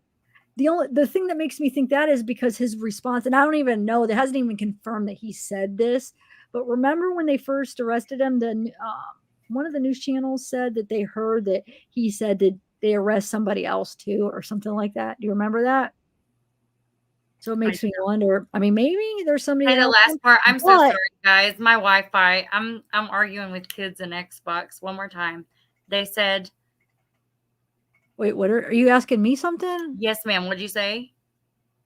I don't know which part you're. Never mind. Go on. Move on. Next point. Sorry. I'm sorry. I don't know which part. Like, I'm sorry. It cut out. You said, and they were saying, and then it blacked out for me. I'm sorry, guys. I don't know. What was I just saying? Oh Lordy, I feel like we're moving really quick from topic to topic. That we are. No one is saying. I'm just. Oh no, Boo says no one is saying that. I'm just wondering because it's been said the coroner only used her hand to check body temperature to get the estimated time of death. Yeah. Are you sure that was this case? Because I know that there was in the Murdoch case they were joking about the Emmy that said that they checked rigor mortis. Wait, was that the Murdoch? It was one of the cases. Was that? Now you got me wondering. I remember people talking about that, but is it a possibility that it was both or no? You're sure it was the Murdoch case that happened? I'm pretty sure it was the Murdoch case. It was like I live streamed that trial with someone else. Yeah, that was. But shoot, there was. I don't think it was this Emmy, the estimated time of death. And a coroner just does an estimation. The medical examiner is the one who determines the cause and all that. The coroner arrives at the scene and takes the bodies off. They're typically not the same person. But what they hey, do is they Jessica. may estimate the time of death due to the amount, and I'm sorry, guys, if you got a weak stomach, but rigor mortis, the amount of rigor mortis set in. Like they may see how stiff they are, if that makes sense. So, I mean, there are things they can do with their hand, but I mean, they have to see, is the body warm to the touch? Is it all this, you know? But they have thermometers and stuff like that to do those things. So, J.K. Johnson, what do you mean? I'm done. I understand white. White what? What is that? White? I wouldn't worry about it. He's interesting. Oh no, I'm just curious what you're referring to, and what is that little emoji? What is that? White hat. White hat. I'm not. Oh, it is white hat. Oh, I thought it was like a little like something like food or something. Okay, white hat. I'm just curious what is your picture too? Okay, so hey Jessica, how are you? Hey Baffle, didn't the Snapchat start at like 10-ish groups? Yeah, I don't know. Yeah, I mean, I thought it was like, I thought even one said 9, but who freaking knows? that part is weird to me. Like, but I guess, I mean, we already know that Dylan saw him, so that's even weird that she's seen him. And then, but then, you know, you can excuse that away, like, oh, well, maybe she just thought it was just some weird guy because, you know, that hanging out or something. But then the fact that there was people talking in the morning, I already knew somebody was dead in the house. Yeah. So I hope that the trial that they looked into that and it'll come out like what was that all about? And then I'm sorry, you're asking 2 hours behind us or 3. If you're Eastern Standard Time, I believe Idaho is Idaho. Sorry guys, my house phone's ringing. Idaho is on Pacific time because that's the time that the courts are set for is Pacific time. So I believe they're 3 if you're on Eastern Standard Time. If you're Zav's time, it's only 2. So yeah, nothing like, but yeah, Angie, that's what I'm curious if anybody, these people that are really strong on the whole Kopaka link, if there really is anything more than like just like weird stuff that's just like, oh, the initials, this number or whatever, or they live in the same town. But if there is some kind of like link as far as like that they knew that they were friends or something. But even if it does come out that they were friends, that still doesn't necessarily mean anything, to be honest. But who knows? I guess we'll see. Hey Wolfie, the acid bath wolf. Whoa. Whoa. What a name is that? That is a name. Wow. And as far as somebody, I wanted to comment on this a while ago. Somebody said something about they wish that Brian's phone we knew before June or whatever. But I think in the affidavit, I wanted to I was working on a little short video about this because it points out that that AT&T, his phone account it's new, right? I think they said he opened it in June something, or so we would never be able to get anything before that. No way. Because it's a new phone account. At least let me see if I could find that part where it says that. Unless if I'm misunderstanding what it says, but it's in the affidavit where it looks like it's saying that the account was open in June. In a reread dateline said Snapchat messages didn't start until after 1. Okay. Oh, really? That's what someone else I'm sorry, I didn't see your name. It's going kind of. So how many people believe that those few people that came out and said that they knew about it early in the morning? I mean, what is the more people think that that's legit or not? Because it was more than one person that said that. It was a few people. So, oh, hey, Aussie True Crime. Oh, Yorkie Mama, what's up, guys? Thanks for coming. Yeah, I don't know. I didn't see the Dateline. I should watch the Is the Dateline worth watching? You guys, I didn't see it. I don't think I've seen that one. I didn't see the Dateline. Bushit was saying BK going back to the area was so strange.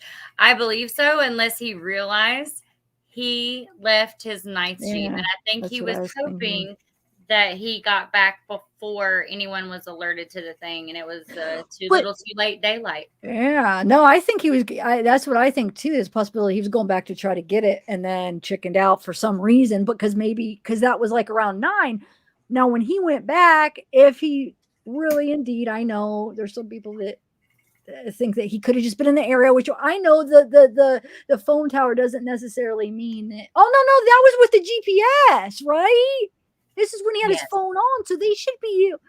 Yes. Dude, they should be able to see where he exactly went. So hopefully in the trial, we'll see if he actually went right to the house, because this is when he had his phone on. That's right. So did he see people outside at that time? Like, wonder what the situation was at that time when he went there. You know what I'm saying? I still have to say allegedly, though, because we don't know, as far as they say, that he went back, but are they... Okay, there's somebody. Kim and Dave say early morning. Dateline said after 1. Oh. Well. Wait, what? That's after 1's not early morning. No. Wait, what are you saying? That was DDH Ohio girl. Kim and Dave say early morning. Dateline said after 1. Yeah. Yep. Okay. Yep. Okay. Thank you. Sorry, I'm trying to keep up with the chat, guys. It's harder on StreamYard. They buffer a little. Yeah, they take. Okay, we don't get them until they come up sooner on YouTube. Definitely, you guys are quick on YouTube, and then we're like, "All right." That doesn't make sense. Yeah, no, that's weird. I'm just here. I know. We'll see. If all saying the YouTube chats have been glitching and sending error messages for 2 weeks now while Zap was on vacation. I'm active. I'm modding on a couple other channels, and the chat boxes keep freezing. The picture goes fuzzy on streams. YouTube's got some issues the last couple weeks, but we're here, guys. We're here. Wait, what time did Ethan's friend supposedly come over, Boo? Because that goes along with that post that somebody posted on Facebook. How she was trying to get Xana. She didn't know if Ethan was there, so she basically called over his friend. But are you saying that it was more like towards around 4 or 5 in the morning she called and then she fell asleep, or what?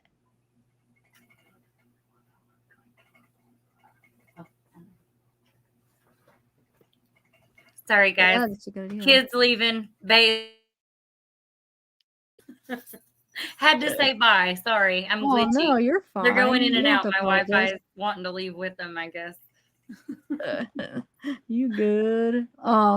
Hey, Go Batman. Oh, thank you, Baffle. We try to have a good time here. Like I said, if anybody's got any questions, I'll try my best to answer. We have access to the court documents, so we can try to do things. We just really wanted to address some of the wilder theories that are out here right now. And unfortunately, with these gag orders, that leaves a lot open to speculation, a whole lot open to speculation. And while Kohberger's attorney is arguing that he doesn't want the media to speculate, they don't want to paint his client in a certain light, they are also doubling down and agreeing they don't want cameras in the courtroom. They want the gag orders to stay. They want this and this to go on. So, kind of playing both sides, which is a great defense strategy, but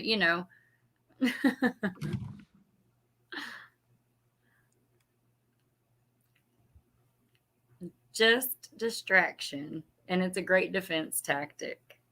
Dad said multiple different wounds and fighting, but no noises. Yeah. Multiple different wounds. I wonder about that too. And that's a lot of the speculation that's going on, that how did anyone in the house not hear? But I can attest that I have 2 teenage boys, and unless they're killing each other, I tune them out. And after a while, you get used to noises. We have railroad tracks up the street. I don't hear the train anymore until someone points it out and goes, "Oh, you got a train track nearby?" Yeah, I guess we do. When loud noises and people moving around you becomes, your modus operandi, your normal mode of operation, you're used to that. You're used to girls hollering and people fighting or going on, especially if the girls were catty with each other, which has also been speculated. We may not hear.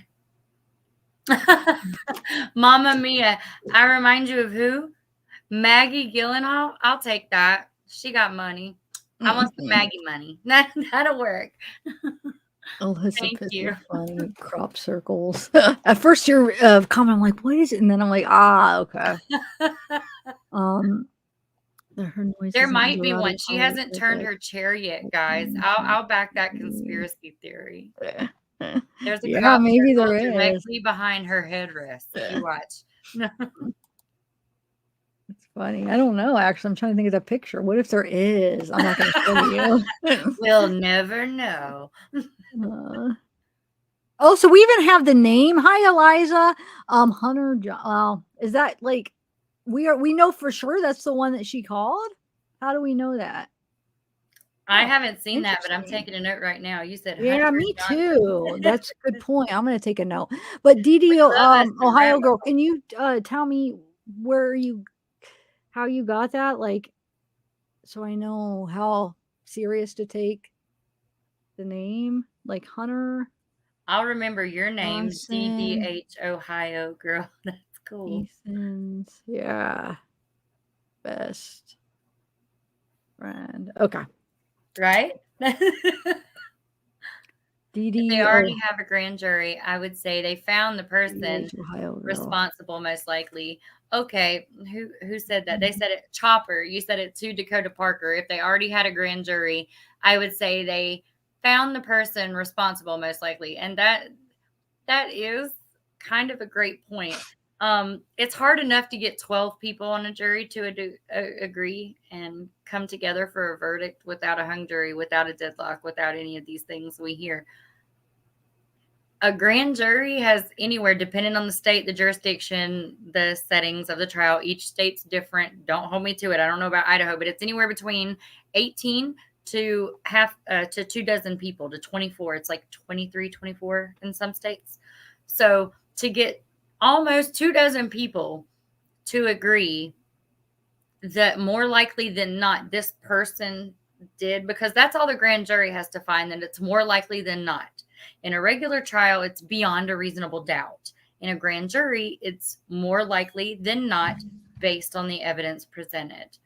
So if the state convinced 24 people based on the evidence presented that it was more likely than not that Brian Kohberger was the one that performed these acts, then I would say that that's highly likely. And they've got some decent evidence. I mean, even if you have 24 people and you say 5 of them are just idiots, we all know those people. Okay, we know those people. They're just going to go, yeah, he's right.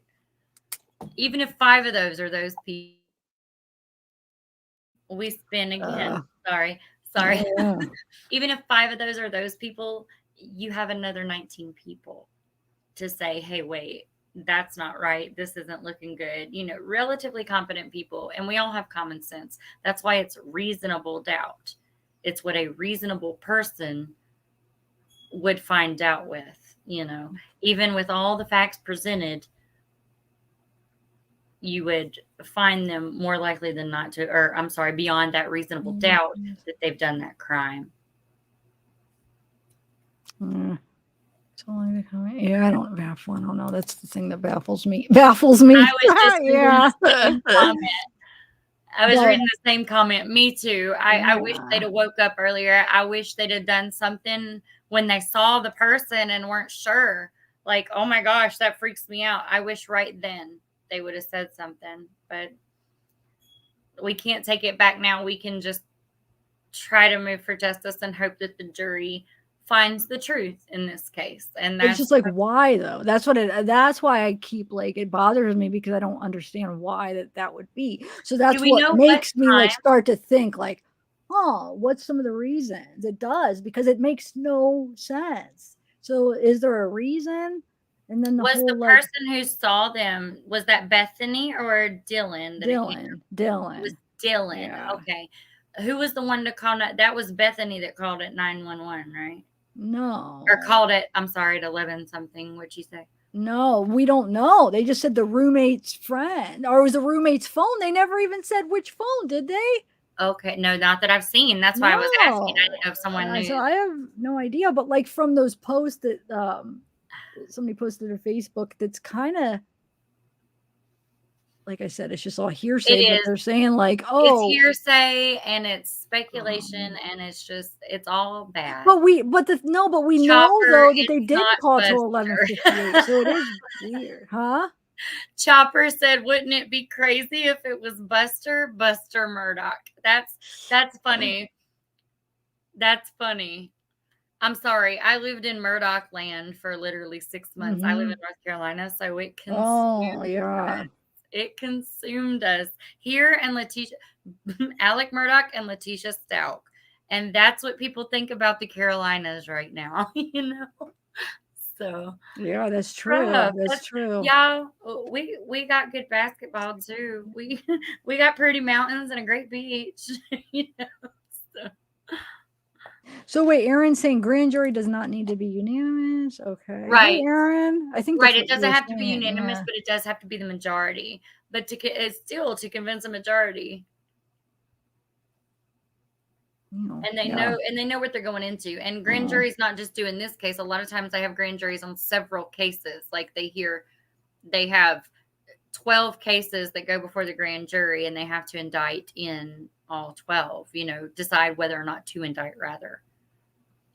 So no, Ronald, okay, I know, like, I think that's what people think, but was that actually listed though as a fact of the case, Ronald? I mean, I feel like that is probably what is going around, if people thinking, oh, it was Ethan's best friend, and it used Dylan's phone, but is that actually in the facts of the case? I don't think it is. So that's why I say, right, I haven't seen that anywhere either. I've only seen the names of these, and I've only seen the names of the roommates recently, because they were initials prior to this, the BF and DM, until it got leaked. Yeah, but the names have been out for a while just because people, all the just because it got leaked, like I said, but they were only out because they got leaked. They weren't not in the documents. We haven't seen that. Sorry. Bubba and the duck. Bubba and the chicken. And Bubba's a hero. That chicken had it coming. Ellie, I will agree with that forever.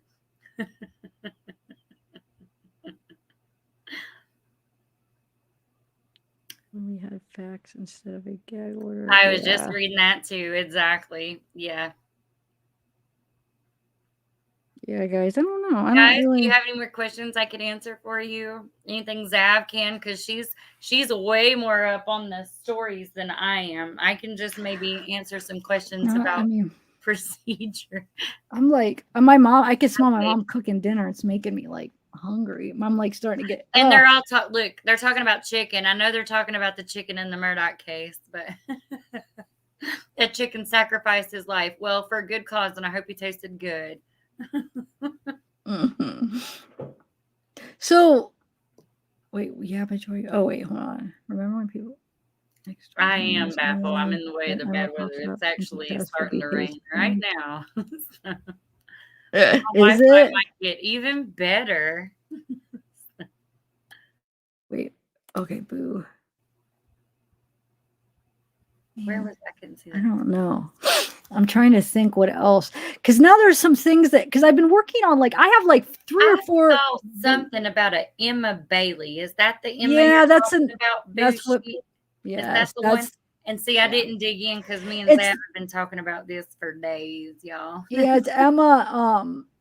Is the one that got arrested for like a drug charge and stuff. So that's what, and then she supposedly was friends with them. So that's the whole cartel drug. Okay, see, I didn't dive in because it wasn't what you and I were looking for. So I guess it is like, it's not even like a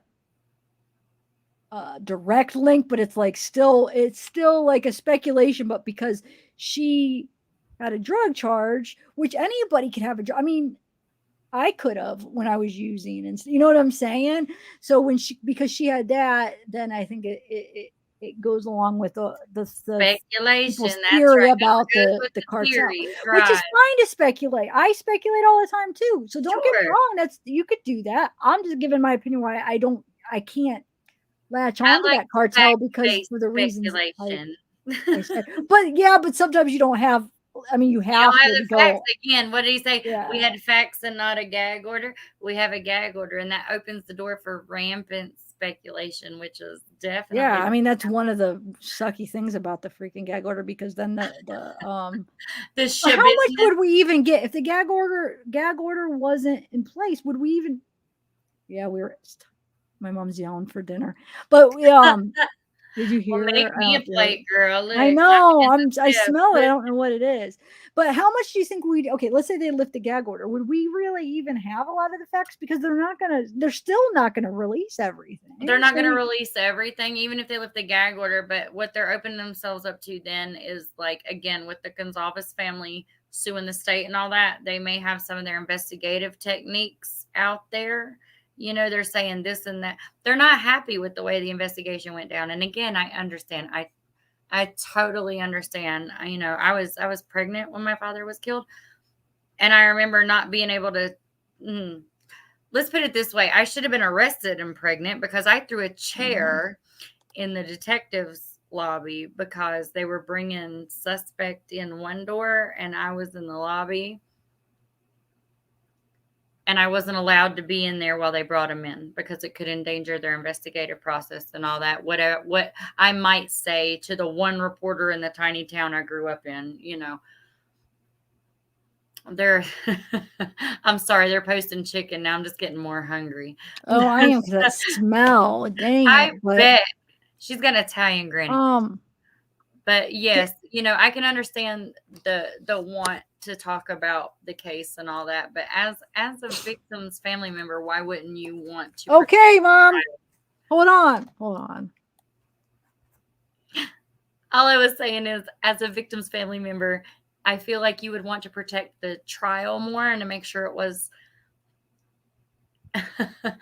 make sure the trial was done fairly and accurately and you get the right person convicted based on evidence and facts rather than speculation and feelings any day for any trial. But as a victim's family member, you would want that more than the other. And if I had a beef with the state, I feel like I would bring that after the trial was over. You know, we can do that anytime. Let's get my kid justice first, you know. Yeah. No, I mean, that's what I'm saying. I don't think, would they even want to like give the facts of the case? Would they even want to talk about that? Because why even risk Exactly. Why would you risk tainting a jury pool? I'm not like upset either way. Like, I want to know more information. Sure. Heck yeah, I do. But I'm not convinced if the gag order was lifted that we would really get our answers answered. I think we're still going to have to wait for the trial. Exactly. We'd still have to wait for the trial. We'd still have to wait for the prosecution to lay it out in the order that makes sense to us. They can release, you know, 300 documents tomorrow, and people can sift through them and then speculate on what all these documents mean. Yeah, that's true. Until the investigation lays out what they found, when they found it, why it's relevant, who told them this and when they told them this and why it's important, it's just a document dump. It's just a document dump, and then you're sifting through nothing. I mean, it would be nice to have him. So, I mean, of course, yeah. Either way, I'm okay. But I mean, I'm just going to try to be patient and that's it. That is my cautionary statement to everyone. You know, I know it's frustrating. I know it's fun to speculate, sure, but be aware who is speculating and who is pumping conspiracy theories as facts. And when you of course it swirls right then. Sorry. When you speculate, I would invite you to ground your speculation in the facts that we do know and speculate around those facts. Because when you just start reaching into left field, that's when you get dangerous. That's when you start reaching into defamation and saying things that hurt the victims and their families. And that's what we don't want to do. They've heard enough. They've heard enough, and we don't want to add to that. We need to remember their kids as beautiful as they were. So, yeah, you guys, man, I had to go eat. I am so hungry right now. I want to do okay. I've been working on this cell phone stuff for what was that, like 2 weeks ago? I started working on it. And I've been trying to get like a I was going to do a pre-recorded, but I keep doing videos before that and doing other stuff before that. So I'm tempted. either to work on a pre-recorded today or just go live later and just talk about it. Just to get that, because I've been, I looked into it and I just want to get out what I found, which doesn't answer like a ton of stuff because we don't have a ton of information, but I have seen some questions about it. So I thought it could be kind of interesting to go through what I found. I would love I might do that later. Whatever you want to do. If you chat, do you want Staff to go live again today? Or would you rather me try to work on a pre-recorded so you can watch it, like I do in the bathtub? But you could still, you could still do that with a live though too, right? I do, and I do. Yeah. I got 3 screens. We can do this. Yeah. No, we could either way. And then I feel like once I end this live, I'm gonna realize things that I didn't bring up that I wanted to on this one too. I'm sure you are too, Shauna. Right? Do you think? Because I get so like all over the place where then it's like, oh wait, I forgot to talk about this. Right. And it's hard to keep on a track when you're going with speculation, because then you want to respond to comments in chat. You want to respond to the things you're going, and then you go down one rabbit hole and you go, oh wait, and then this other thing. Yeah, no, because then you go down. Like you start off, okay, I'm going to go here. Then you read a chat and then you like turn off this way and then you never got to this road or whatever. But yeah, but I like interacting with chat. So I do too. It's sometimes it's like worth just to do it that way and then maybe get off track. Right. So, absolutely. So the cell phone tower. Yeah. Maybe I should do a live and then maybe I could end up doing like a pre-recorded on it too or something, and then if we forgot to cover anything that we wanted to talk about, because I feel like I am kind of rushing off early, but I am so hungry. I didn't realize how hungry I am until I'm smelling this dinner and I'm curious. I don't know what it is. There is Italian cooks downstairs, y'all. Don't hate on. I would run. Yeah. If my Nana was here, girl, manja. Yes. Oh my God. I'll take a picture maybe of whatever it is and put it. I don't know if I'll do that on the community tab. We want to know what Zav's having for dinner. I need to do like maybe some fun, like maybe members lives or something, or videos, or maybe I could do for everybody just like random, like just not true crime, I guess. Maybe, I don't know, like dinner or something. All right, guys. Yeah, maybe we could reconvene here in like a couple hours. Right. What do you think? Or maybe like an hour. I'll just eat dinner and then come back. I just want to eat. I wouldn't stop it so soon, but I just want to eat. But okay. I just want to address one more comment. Yeah. Blame integration. You want the victims to have justice, but is it justice to speculate Kohberger has a cold, icy stare? Sir, that's not speculation. That is folks' opinions. And I think we all know what they say about opinions. Everyone is entitled to that. And whether or not there was cameras in the courtroom or TikTok or anything, there would be some type of press giving their account as to their opinion on Kohberger and the way he looks, the way it feels. And as someone who's been around the justice system, there are some defendants you get around and there's just a different feeling. I'm not saying everyone's like that. I'm not saying this person's like that. But everyone has their own intuition and their own personal feelings. So if that's the way someone characterized him, that may not be the truth. I personally think he just looks like he doesn't know where he's at. He looks confused. He looks scared. And he's in a position where a lot of us would be the same way. But wait, why? But who? No, none of us said that blue flame integrity. No, but that is one of the things his lawyer stated in their... whose lawyer? Kohberger's. Said that the defendant had an icy stare and all these things. If that was someone's observation of the defendant, that is their... I hate this. Sorry, guys. That's their personal observation. It's raining. Yeah, no, but nobody said it was just. I mean, I don't understand because you're saying you want victims. It's just. Well, nobody's agree with random speculation. That's what we're encouraging. If you're going to speculate, maybe speculate with the facts that we have in the case. Everyone's entitled to speculation. Everyone's entitled to an opinion. That's all. Yeah, no, I don't. Yeah, I agree. Blue flame integration. I don't think that's makes his appearance is really about the lowest way we could go here. Yeah, no, I don't agree. I agree with you on that. But I don't feel like anybody's using that to be like, that means he's guilty. I'm sorry, ma'am, sir. I was raised around that would be boys. I say silly. a lot of sir. You could use it like as In the Sixth Amendment, he has not waived his right to a speedy trial. He's in fact filed his right to a speedy trial, and now he has twice filed for a motion to extend time. So that's on him as well. He's going to get a fair trial as long as hopefully it'll be all right. Hopefully he'll be able to. You gotta go eat. Yeah, I gotta go eat. I'm sorry. I don't mean to. It's hard. I know, because you see a comment and you want to keep responding. I know. But we're not good, y'all. She's in food. We're not the bad peep guys here, you guys. I'm just because I don't agree, like, that I can't latch onto the cartel theory. Like, I'm keeping an open mind. I'm just that's what they're saying. I'm not the bad guy here. I'm just giving my opinion. And when did you ever see me say, you know what? His stare. F that. Look at his stare. That means, I mean, no. So I hope you. What do either of you know about gang?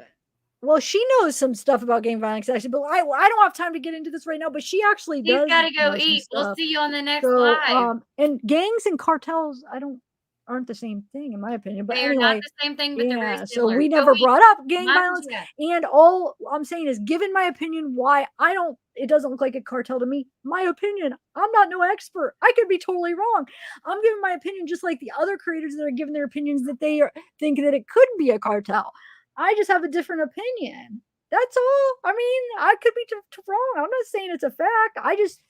I don't see the cartel theory, but others do. It's fine. We're all different. We all have different opinions. So sorry, Blue Flame. That's it. I think you're maybe attacking the wrong people. I don't know. I'm just trying to discuss it like everybody else. I know a little too much. That's all we'll say about that. Yeah, and that's a whole different thing. But yeah, she does know some things. But okay. See, I'm sorry. I take it personal, and you probably didn't even intend it. See, we only see this much comment. And I'm not mad at anybody that does think cartel or anything. I'm just giving my opinion, like I said. And that's why I like to hear everybody else's that's why I'm bringing it up, so you guys could give me some information on why you think, like, what brings you to think it's Brent or cartel or some of the people that think that, just so I could kind of get into your mindset of why. That's all. But anyway, all right. Let's go. All right. Well, I'll be back in like an hour. I'm gonna go eat. Thank you, Shauna. And we'll chat because I do want to chat to you about some things. We'll talk. We do. All right. All right. Bye, guys. Bye. Thanks, guys. Thank you. Like and sub to Zav, guys. Yeah, and come back in like an hour or so. Bye. We got this. Okay. Yeah.